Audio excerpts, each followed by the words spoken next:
Financial analysts have played an increasingly important role in business activity over the last 20 years.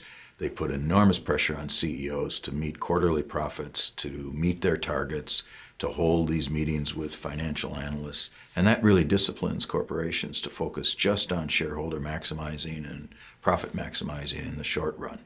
Now, how can we change that mindset? Well, the way we change that mindset is by getting the investment analysts to understand there's more than one way to make a profit.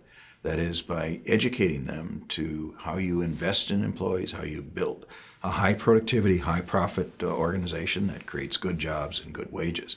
So we've got to do a better job of educating them, and firms have to do a better job of communicating the good things that they are doing to create long-term shareholder value and hold all their audiences accountable for supporting that kind of activity.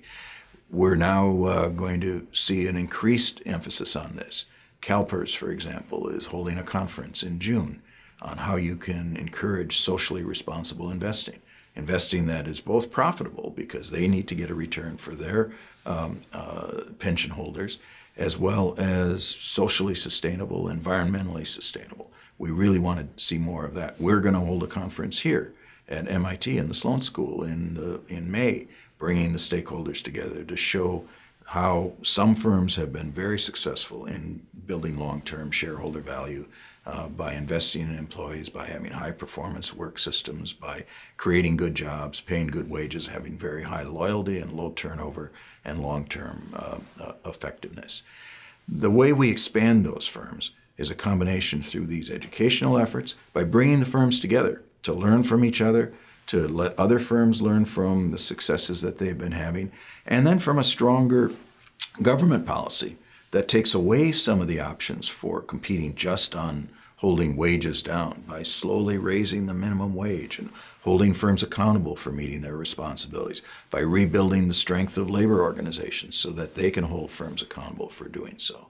And then finally, we need in the business schools at Sloan and our sister schools around the country need to do a much better job of educating the next generation of managers that there's more than one way to compete.